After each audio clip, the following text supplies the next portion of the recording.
Welcome to Southern Sudan Diversity. My name is Tito. Oral questions, question orale, the Honourable Leader of the Opposition.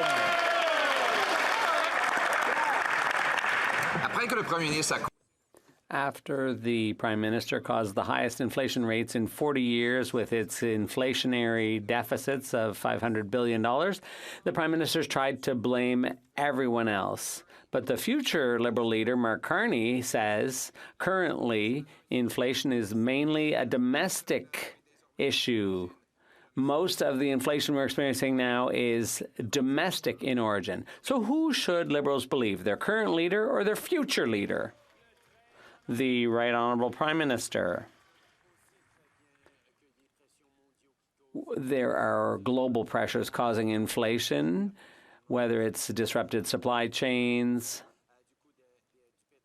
or the cost of oil or the increase in food prices caused by Russia's illegal invasion of Ukraine. And that's why we took concrete steps to help Canadians with GST refunds, with dental care for young children, and rental assistance for low-income renters. We don't understand why the Conservatives keep opposing steps that will help Canadian households. The Honourable Leader of the Opposition. Against Ukraine, but we get less than 0.3% of our trade with those countries. In fact, the things they make are things we already have here, energy and food, if the Prime Minister would get out of the way and let Canadians produce it. And maybe that's why Mark Carney disagrees with him. He says it's quite of inflation. It's quite broad, so it's not all imported inflation. In fact, most of it is now domestically generated inflation. And this Prime Minister is responsible for that inflation. Why won't he take responsibility? The Right Honourable Prime Minister. Mr. Speaker, we know Canadians are struggling with the ability to pay their bills, with their abilities to support their families, with their concerns for the months ahead. That's why we've stepped up in terms of helping them. We're delivering help as a doubling of the GST rebate over 6 months with a check that should arrive in the coming weeks in Canadians' bank accounts. At the same time as we're moving forward with support for low-income renters and help for kids under 12 to send them to the dentists. Unfortunately, despite the Conservative leader's rhetoric, he is not supporting support for renters and dental. Why isn't he supporting? The Honourable Leader of the Opposition. Well, it's $500 billion of inflationary deficits that have bid up the cost of the goods we buy and the interest that we pay. Inflationary taxes are making it worse, including a tripling of the carbon tax, which will raise home heating prices. Maybe that's why Mark Carney, the future leader of the Liberal Party, is saying, and I quote, "But really now inflation is principally a domestic story." So he disagrees that it can all be blamed on the rest of the world. So who should Liberals believe? Their current leader or their future one? The Right Honourable Prime Minister. On this side of the House, Mr. Speaker, we listen to Canadians who are talking about the fact that they're having trouble paying for groceries, having trouble paying their bills, worried about what the winter is going to look like, which is why we've stepped up as a government to deliver checks to support them in the coming weeks with a GST rebate that is going to help 11 million households, and measures to help low-income families pay the rent as well as send their kids to the dentist. Why isn't the Conservative Party, that says it cares about affordability, stepping up to support on rental and dental? Why won't they support Canadians? Before we go to the Leader of the Opposition, I just want to remind the honourable members to pay attention to their whips. The Honourable Leader of the Opposition. This Prime Minister has built a house of debt. He doubled Canada's debt, added more debt than all Canadian Prime Ministers combined. He flooded our financial and mortgage system with easy cash, which bid up house prices, forcing Canadians to pay over $1 million for the average home in Toronto or Vancouver. And now the bill is coming due. Tomorrow, interest rates are expected to go up 0.5 to 3/4 of a point. And those same Canadians that this Prime Minister forced to over-leverage themselves will be hit with an uppercut of surprise higher interest rates his government said would never happen. How could he have been so irresponsible? The Right Honourable Prime Minister.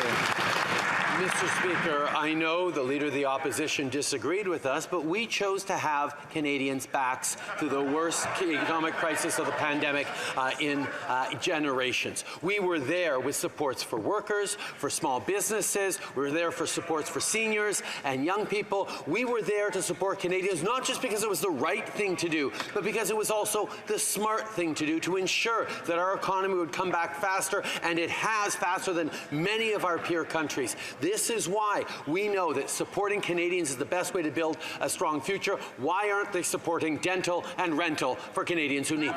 The Honourable Leader of the Opposition.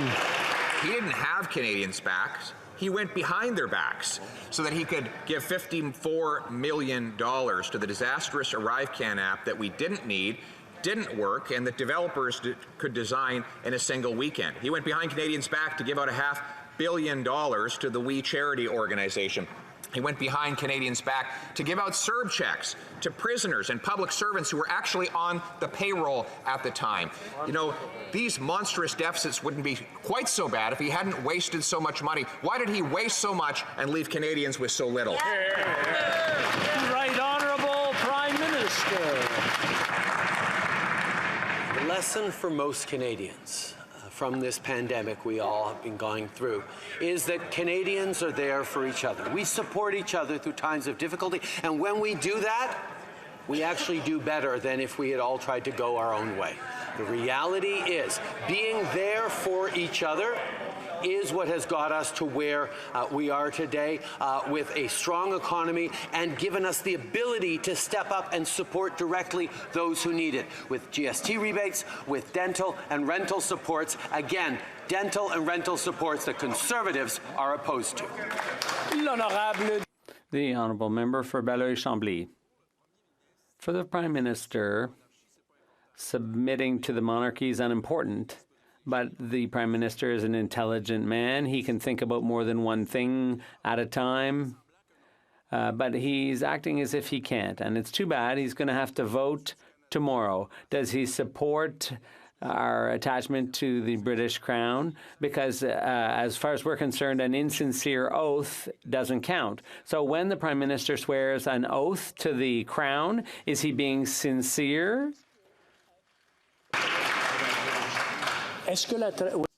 Was the translation working? It was working?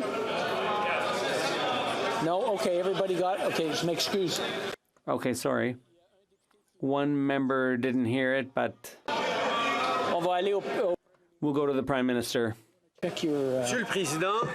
Mr. Speaker, the Bloc Québécois has a full day to talk about Quebecers' concerns and Canadians' priorities. They could have talked about the cost of living, about inflation, about the work that we can do together here in the House for the benefit of Canadians. But no, the Bloc Québécois, surprise, surprise, wants to open up the Constitution. That's not what Quebecers and Canadians are concerned about these days. We are going to remain focused on their realities, what they need, and we will continue to be there for all Canadians. The Honourable Member for Belleuil-Chambly. Mr. Speaker, we'll give him the benefit of the doubt. We'll assume that he was being sincere when he swore an oath to the Queen. Because who would want an insincere Prime Minister? What good would that be? So, Mr. Speaker, we understand that he and all Conservatives and Liberals, everybody's sincere when they swear an oath to the British Crown. Mr. Speaker, when you're caught between the Crown and the people, when your allegiance is to the Crown or to a democracy, are they going to serve a foreign king? The Honourable Prime Minister. Mr. Speaker, no one here is going to question the sincerity of the Bloc leader when he swore an allegiance to the British Crown. The fact is, Mr. Speaker, Canadians are concerned about other issues, whether it's climate change, global instability, the cost of living, what have you. But those are the things we want to talk about. They want to reopen the Constitution. We're going to remain focused on the real concerns of Canadians because we are here to serve Canadians in one of the most stable democracies in the world, and that is good for Canadians. The Honourable Member for Burnaby South. In Quebec and elsewhere, There is no end of emergencies. Someone died in the hospital because they had to wait for so long in an ER waiting room. Health workers are tired. They need help. When is this Prime Minister going to come out of hiding and protect our healthcare system? The Right Honourable Prime Minister. Mr. Speaker, over the past 2 years of this pandemic, we invested $72 billion more in healthcare, over and above the $40 billion we transfer to the provinces annually. $72 billion more to help with healthcare all across the country. And we, as we promised, we are negotiating with the provinces and territories. We're discussing increases to health transfers, and we know that all Canadians want concrete solutions. That's what we all want. Big oil and gas are profiteering from the inflation. They're making record profits, all the while Canadians are faced with energy prices which will increase on average between 50 and 100%. Home heating in Canada is essential. If the Prime Minister wanted to, he could today make a difference in the lives of Canadians for this upcoming winter. Will he remove GST from home heating and provide support to Canadians, yes or no? The Right Honourable Prime Minister. Mr. Speaker, we're directly helping Canadians with 11 million households with a doubling of the GST rebate that is going to help them with hundreds of dollars as they approach this winter to be able to cover the costs of various bills. We're also stepping up with support for Canadians who need dental care for their kids under 12. We're stepping up with support for low-income renters. We're going to continue to be there for Canadians, including with a price on pollution that puts more money back in Canadians' pockets in the provinces where it's being imposed. This is how we stick up for Canadians. The Honourable Member for Calgary, Forest Lawn. Mr. Speaker, the Finance Minister would have people believe she had a financial epiphany recently. We're not sure the Prime Minister has started thinking about monetary policy just yet, but this is a start. She finally admits the fiscal disaster her government created isn't working, and the only way to fix this liberal inflation is to rein in spending. Canadians are skeptical, though, given Liberals are the ones who caused this inflation in the first place. Did the Finance Minister really wake up to reality, or was this peer pressure? The Right Honourable Prime Minister. Sorry, the Honourable Parliamentary Secretary.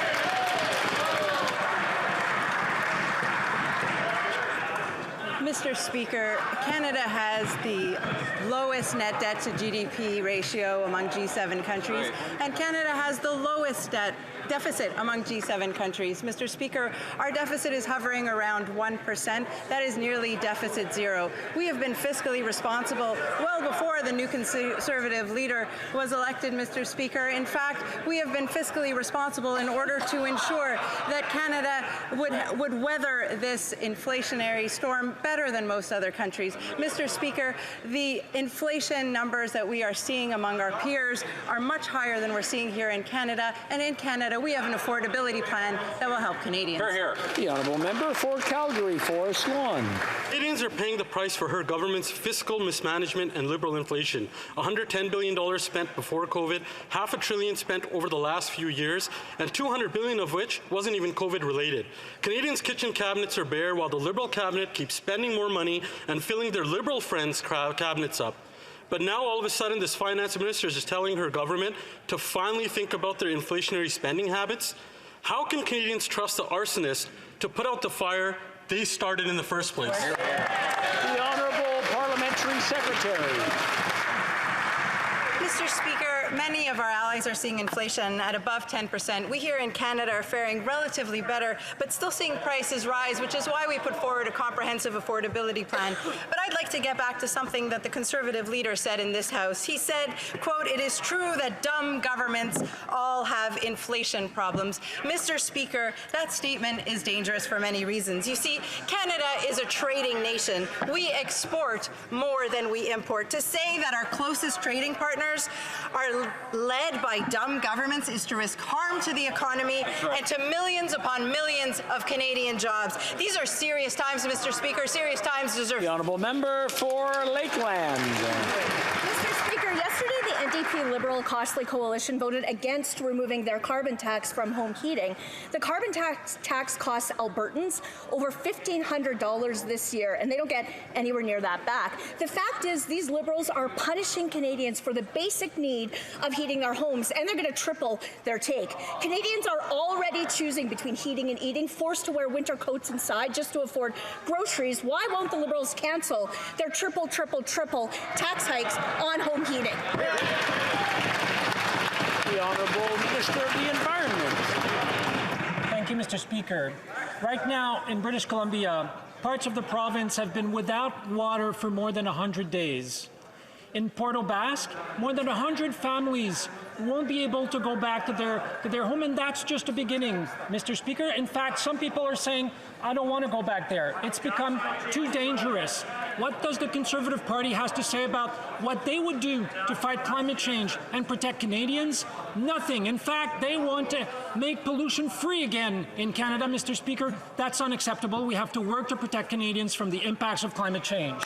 The honourable member for Lakeland. But Canadians have to heat their homes. It's not a choice. Liberals are calling them polluters, while Conservatives are the only ones fighting to make life more affordable. And Mr. Speaker, they say bad news comes in three. Well, there is more. Next year, the Liberals will hit everyone with a new carbon tax, the Liberal fuel standard. The carbon tax already costs Canadians up to $2,300 more than they get back. The new one will be another $1,300. Struggling Canadians just can't afford almost $4,000 in new taxes a year. So why won't the Liberals stop their plan to triple taxes on gas, groceries, and home heating? The Honourable Minister. Mr. Speaker, in the lead-up to the last election campaign, every single member opposite were in favor. Well, you said so to Canadians. They said to Canadians that they were going to put a price on carbon, Mr. Speaker. Were they lying to Canadians then, or are they lying now? That's the question I have for them. Thank you, Mr. Speaker. I just want to remind the honourable members, I know it gets passionate sometimes, but please place the questions through the Speaker. I want to assure the Minister that I didn't do a thing. I didn't say a thing. The honourable member for Charlebourg, Haute-Saint-Charles. Mr. Speaker, it's no secret that the bickering within the Liberal cabinet is still going on. The first public sign of friction came in 2020 when former Finance Minister Bill Morneau walked out because he objected to his Prime Minister's spending record. And last week, that friction reached a breaking point when the Finance Minister publicly contradicted her leader by saying that his government would have to tighten its belt. What's clear to us is that this government must stop fueling inflation immediately. Will the Prime Minister commit to cancelling his plan to triple the carbon tax? The Honourable Parliamentary Secretary. Mr. Speaker, it was the right thing to do to be there for Canadians during the pandemic, and it's thanks to our support for Canadians that the economy bounced back as quickly as it did. And as we go through global economic insecurity, instability right now, Canada is posting the best growth record among the G7 and with the lowest deficit. We were fiscally responsible all throughout, and responsible for all of us were. The honourable member for Charlebourg, Haute-Saint-Charles. Mr. Speaker, it's clear the Finance Minister left because things weren't working, and the current one is contradicting the Prime Minister. No one in Cabinet agrees on anything. That's a problem. Meanwhile, we want people to understand that it's dysfunctional right now, that government. When will they show some compassion, cancel the carbon tax, and undertake not to increase any other taxes on Canadians and Quebecers? The Honourable Minister. Mr. Speaker, I'd like to remind my colleague that in Quebec, there's a carbon exchange. It's different from the federal system. And in the spirit of cooperation with the provinces, we allowed those that had their own system to keep it. So in Quebec, the federal carbon tax does not apply. I'd be pleased to explain the difference to my colleague. Thank you. The honourable member for Belleuil-Chambly. Mr. Speaker, I'm going to make it clear. My oath to the British Crown was not sincere. It was under compulsion. It was a forced oath.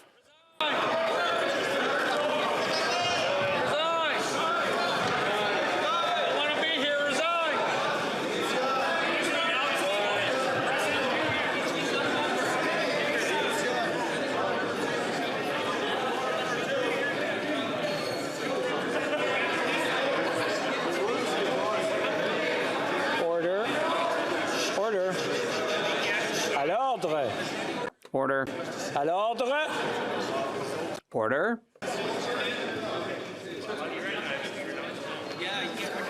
L'honorable député. The honourable member for Belleuil-Chambly from the start, please. Inaudible for the interpreter. So it was a compelled oath. My heart wasn't in it. It meant nothing. My only allegiance, excluding the foreign king, my only allegiance is to the people of Quebec and the Quebec nation. Mr. Speaker, you can tell the Prime Minister, and you can tell it to the King. L'honorable, the Honourable Minister of Canadian Heritage. Mr. Speaker, I wonder if his oath was insincere, how many other times he's been insincere in this place. But I'd like to congratulate the Bloc leader for his almost unconditional love for the Canadian Constitution and his desire to improve it. But it might hurt him to know this. It's not Quebecers' top priority.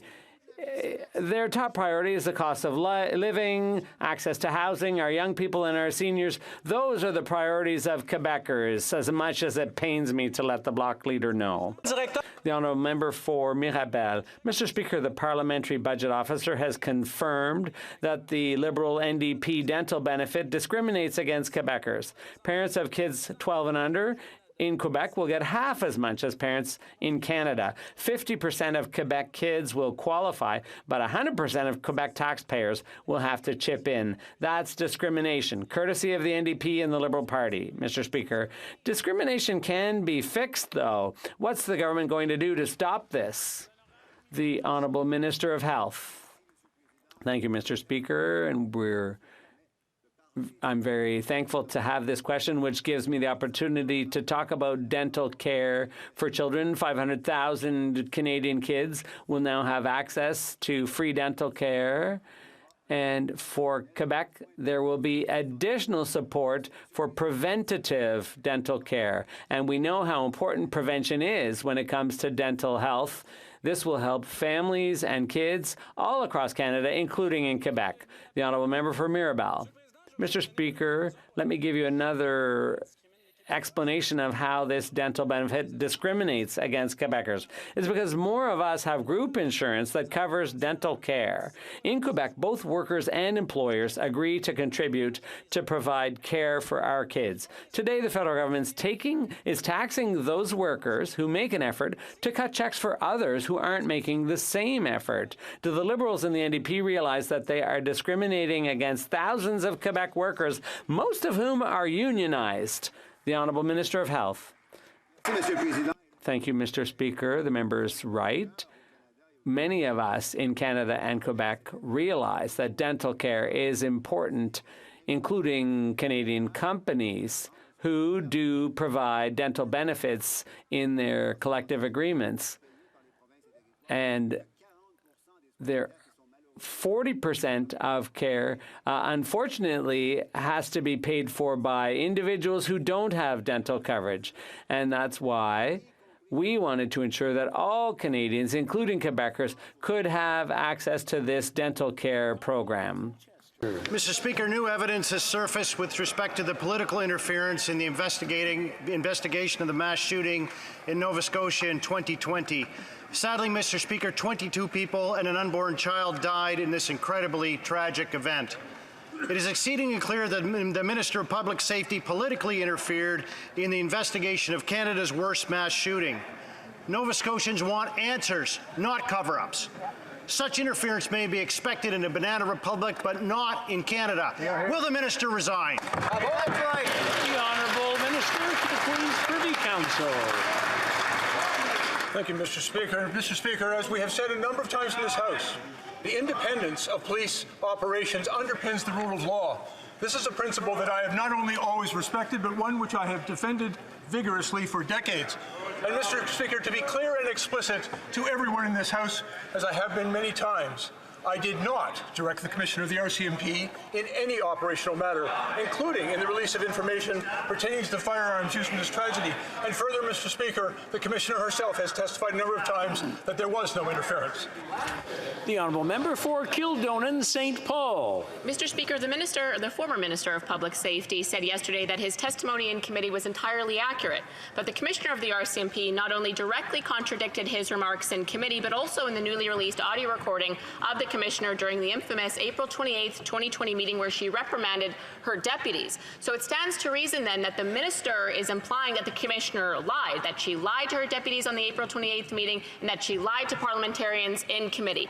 So if that's the case, Mr. Speaker, she should resign. Did she lie, Mr. Speaker? The Honourable Minister. Yes, Mr. Speaker.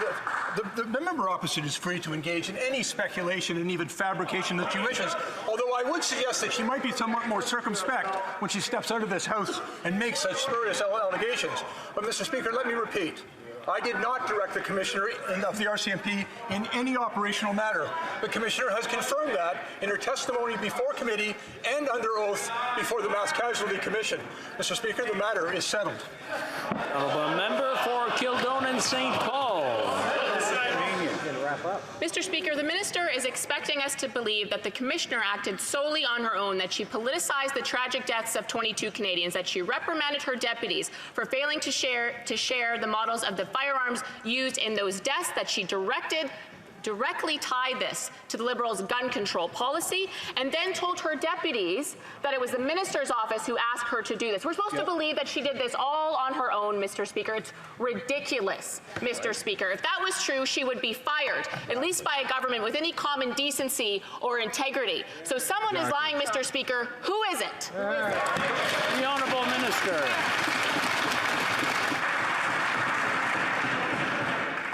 Mr. Speaker, I have been clear, explicit, and unequivocal that at no time did I give direction to the RCMP to interfere with operations. And I will simply quote the Commissioner's testimony before committee and the Mass Casualty Commission, in which he said, I did not receive direction, and I was not influenced by government officials regarding the public release of information or on the direction of the investigation.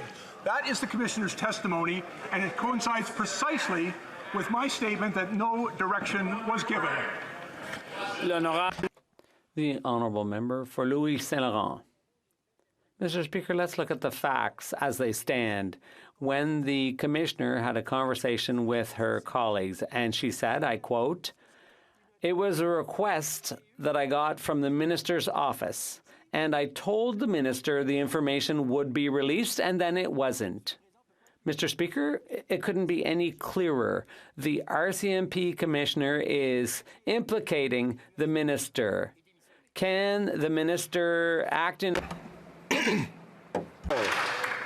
Again, what is very clear is that the RCMP Commissioner, in her testimony before Executive Committee and in front of the Mass Casualty Commission under oath, was very clear that there was no interference, that I did not give her direction, and at no time, and in fact she did clarify for the committee that I have always been meticulously careful in not providing her with direction. That's her testimony, Mr. Speaker, and my statement to this House and my testimony previously is that I did not give her any direction on any operational matter. The Honourable Member for Nunavut. Inuit elders have endured many atrocities in their lifetime and deserve to age with dignity. These atrocities include residential schools, forced religious conversion, and the slaughter of sled dogs. Due to failures from this government, Inuit are exiled down south in long-term care facilities. It is unacceptable that elders in Nunavut fear dying alone away from home. When will this government start properly funding home care so elders can remain home with their loved ones? The Honourable Minister. Mr. Speaker, I thank the member from Nunavut for a very important question. And this is one of many priorities that we are working on in partnership with the government of Nunavut, with Inuit rights holders in Inuit Nunangat. We've adopted an Inuit Nunangat policy. And just this morning, I had a very good discussion with the Minister of Health of Nunavut to talk precisely about these very issues. So we will make progress in partnership with the government of Nunavut. For Vancouver Kingsway. Mr. Speaker, emergency rooms across Canada are closing because there isn't enough staff to keep them open, and Canadians are dying waiting for care. Just this week, a man passed away in Quebec after waiting 16 hours in the ER. This situation is occurring in every corner of our country, an outrageous situation for a G7 nation. Mr. Speaker, we need national leadership.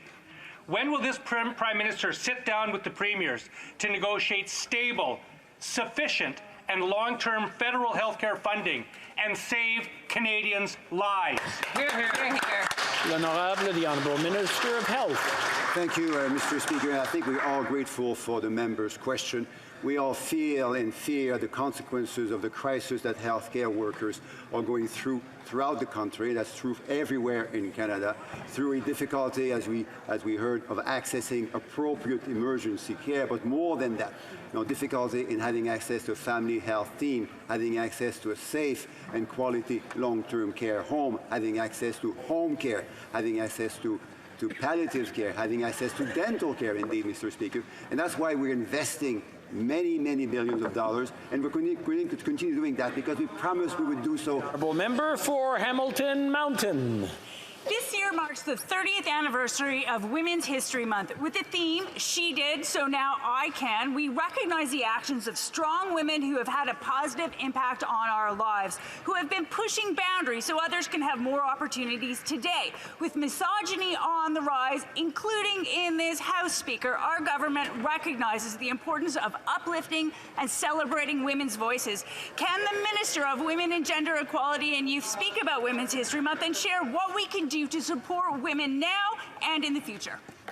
The Honourable Minister. Mr. Speaker, I thank the Honourable Member for her empathetic leadership. And as we close out Women's History Month, some thoughts on how women hold up their communities, make them stronger. To the women working on the front lines selflessly, simply because they want to serve, Mr. Speaker. To women carving out careers and simultaneously caring for kids and senior parents. To women marching on the streets for the right to choose, Mr. Speaker. You are not invisible. We hear you, we stand with you. The Honourable Member for Leeds, Grenville, Thiles and Islands and Rideau Lakes. $54 million wasted on the Arrive scam with millions of dollars missing. $680 million on vaccines that were thrown in the garbage after a reckless procurement process. And now $400,000 spent on luxuries and hotel rooms for a weekend in London. This Liberal government has no problem wasting the hard-earned tax dollars that they take from everyday Canadians. When will these Liberals cap spending, cut taxes, and give Canadians a break? The Honourable Parliamentary Secretary. Mr. Speaker, one of the measures in our affordability plan is to provide a direct payment to low-income Canadians who are having trouble paying the rent. What was the response of the new Conservative leader, Mr. Speaker? It was to say, no way. No. Let us not give anything to low-income Canadians, certainly not those peanuts. And Mr. Speaker, while that might be fine for the Conservative leader who doesn't have rent to pay, who in fact lives in a big mansion paid for by the Canadian taxpayer, for low-income Canadians, $500 will help them get to Christmas. For low-income Canadians, that is real money, Mr. Speaker, and we are there to support those Canadians. The honourable member for Leeds, Grenville, Thousand Islands and Rideau Lakes. What this side of the House and the Conservative leader said was to not give $500 million to the Kielburgers. This side of the House has said not to do insider deals with people like Frank Bayless or their buddies at SNC Lavalin. We're hearing the same old tired talking points from these Liberals while they're wasting hundreds of millions of dollars of Canadians' hard-earned money when they can barely afford to heat their homes. Liberals are out of touch and Canadians are out of money. When will they just give Canadians a break? Yeah. The Honourable Minister for Innovation. Mr. Speaker, we will take no lessons from the Conservative, Mr. Speaker. And Canadians who are watching at home, remember the last advice they gave to Canadians was about crypto, Mr. Speaker. We will continue to invest in skills and people, Mr. Speaker. We'll continue to invest in our ecosystem, Mr. Speaker. We'll continue to invest in our critical minerals, Mr. Speaker. We'll continue to build an economy that works for everyone and for every Canadian watching at home.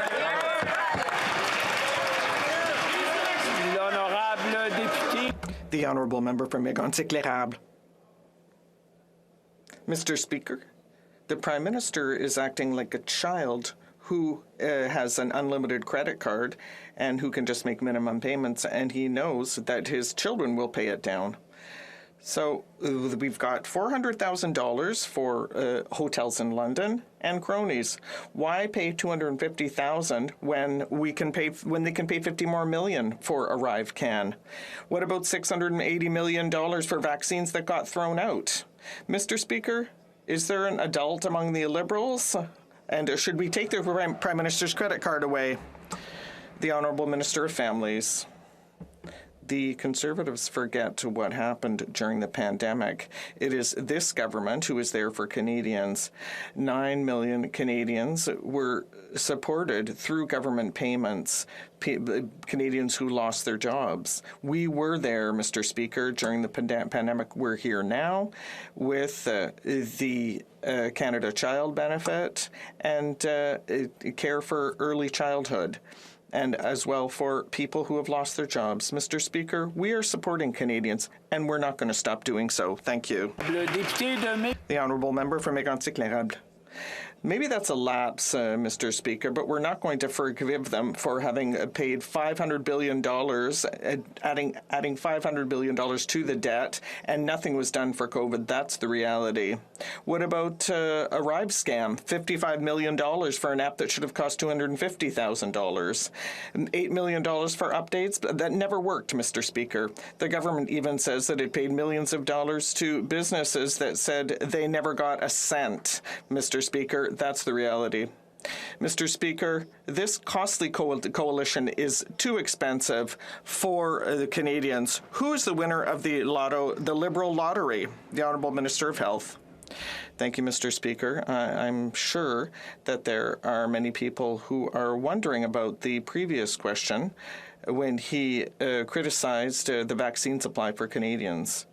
Mr. Speaker, you know that these figures that came out of this said that we had an exceptional supply of vaccines, and that's what likely saved about 100,000 lives in Canada. So, or rather 400,000 lives. So these people were saved. And in addition to people who might have lost loved ones because of the quality of the work done by this government to secure these vaccines. The Honourable Member for Thérèse de Blainville. Mr. Speaker, winter is coming, and it's going to be tough for seasonal workers in regions. They've been left to fend for themselves by EI since the qualifying threshold went to 700 hours. We're not even talking about a black hole anymore, Mr. Speaker. It's a void. That's why Interprovincial Alliance is in Ottawa today. This is a group of 20 unions and advocacy groups from Eastern Quebec and the Maritimes. They're here to tell the government that the EI reform that has promised can no longer wait. When will the government finally get this reform done? We want a date, Mr. Speaker. Parliamentary Secretary. Mr. Speaker, we know Canada needs an EI system for the 21st century. That's why we have been consulting widely with Canadians to build a system that works for everyone, including seasonal workers.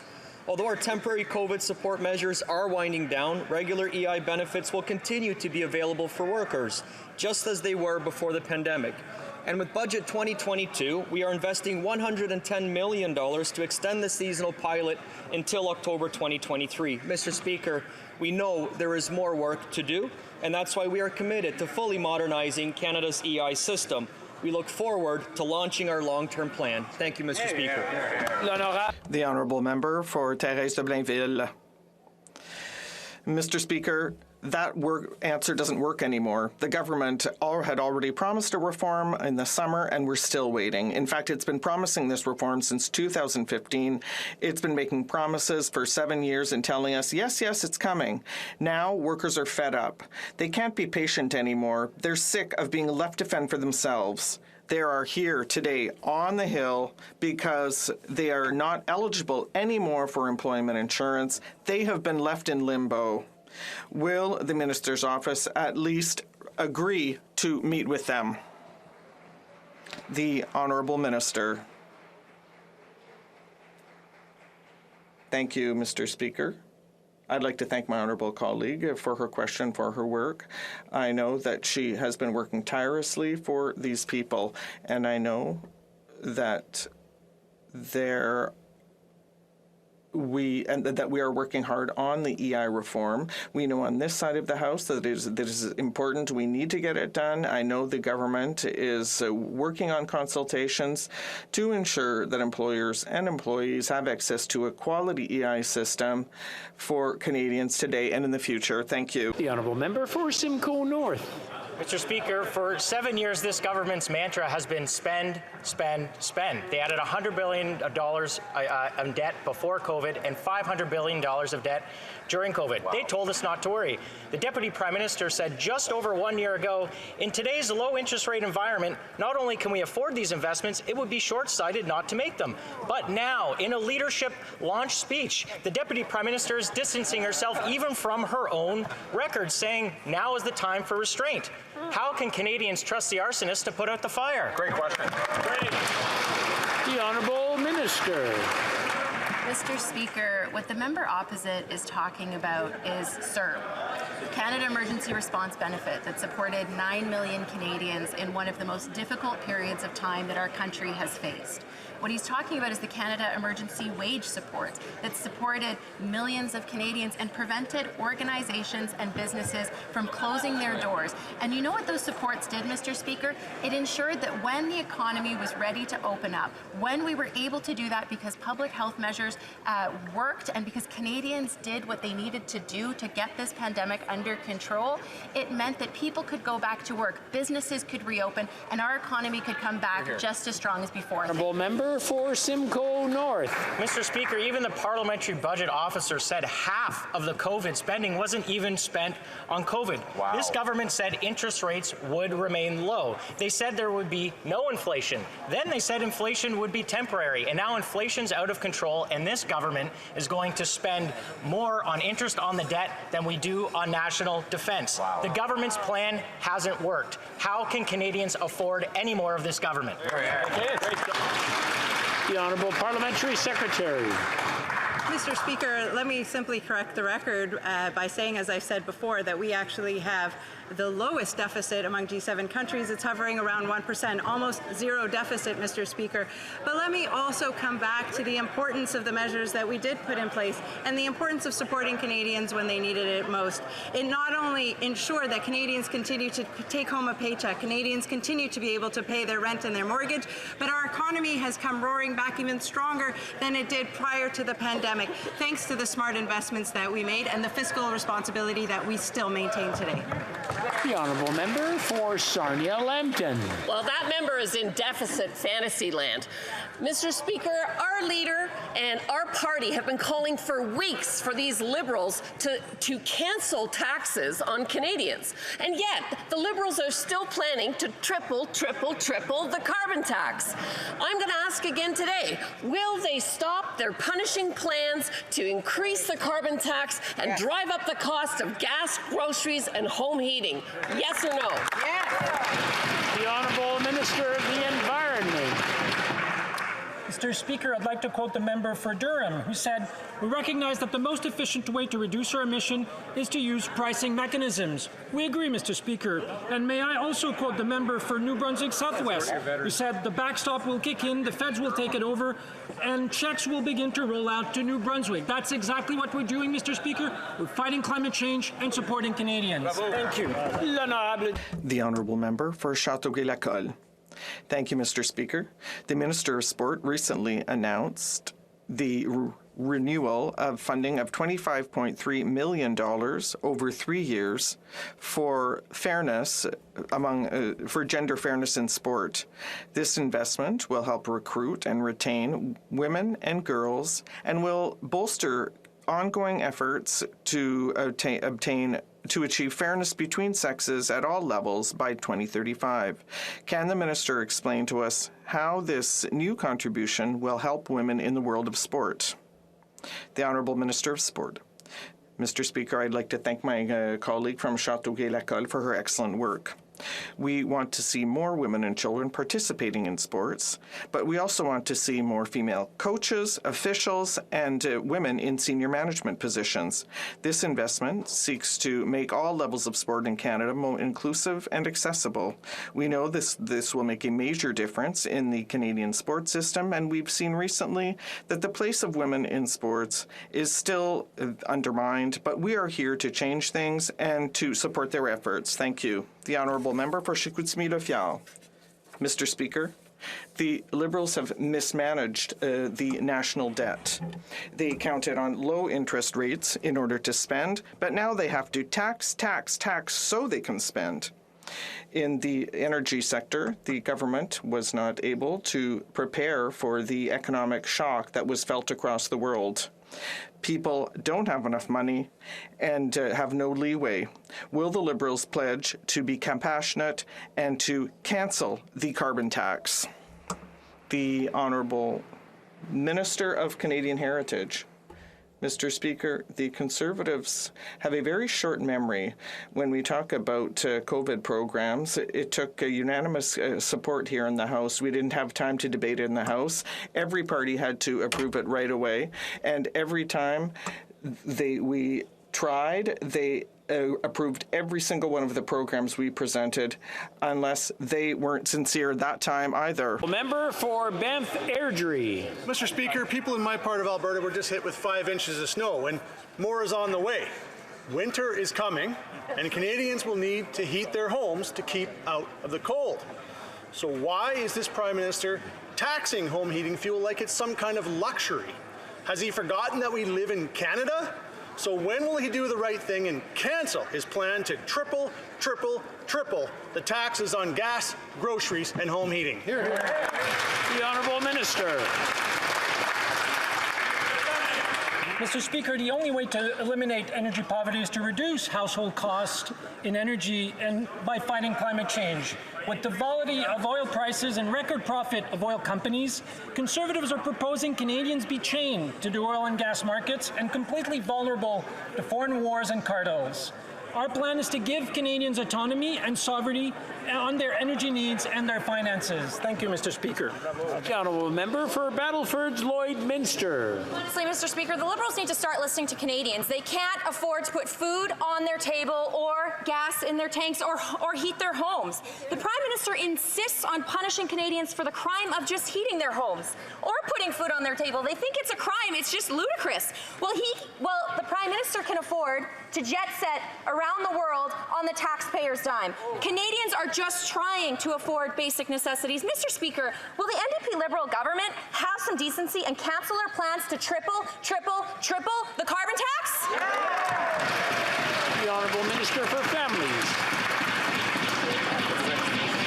On this side of the House, we are listening to Canadians, and in fact, we have measures on the floor of this House right now that would support low-income Canadians, like rental supports for low-income Canadians, like dental supports for low-income children. Mr. Speaker, the Conservatives continue to have an opportunity to support those. They didn't. I don't know why they didn't, but if they did care about Canadians' household income, if they did care about making sure that Canadians had those dollars in their pocket, pockets, they would have supported rental and dental supports. Thank you, Mr. Speaker.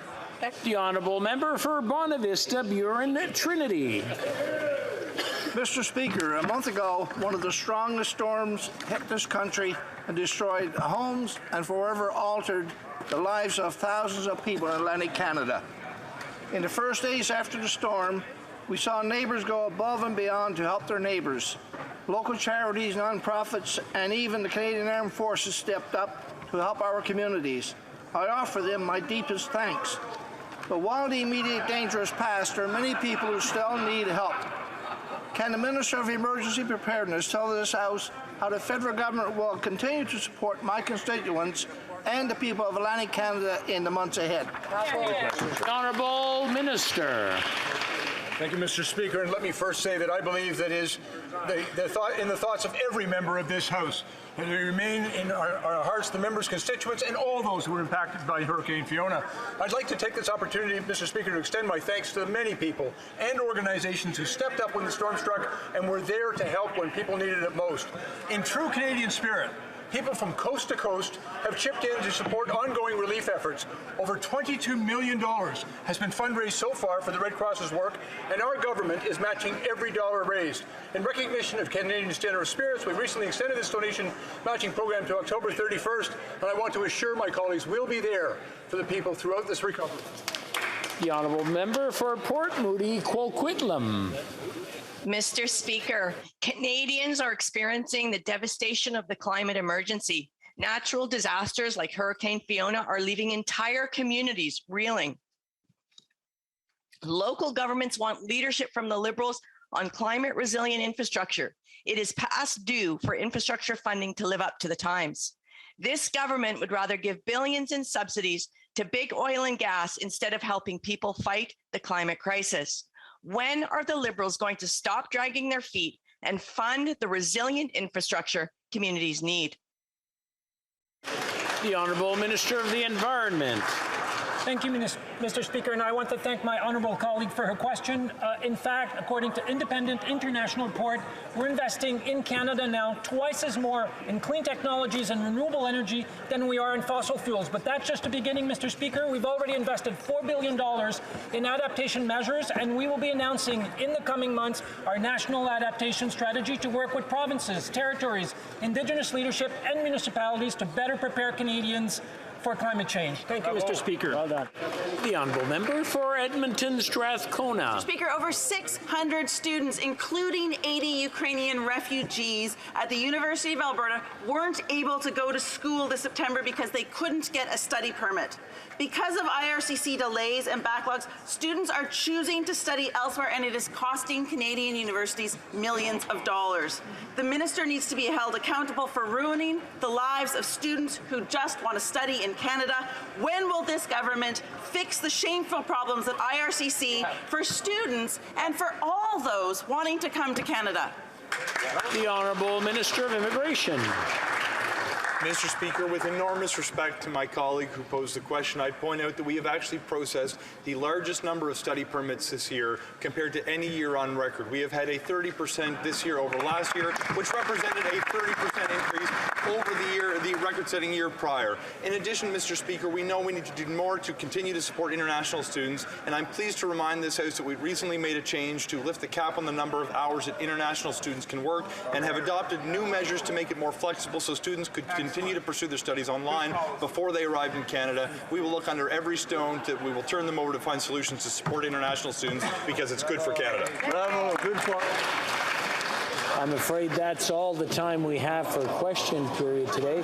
Before we leave or before anybody says anything, I wish to draw the attention of members to the presence in the gallery of the 2022 Gerhard Hertzberg Canada Gold Medal for Science and Engineering Prize winner, Lenore Farrig.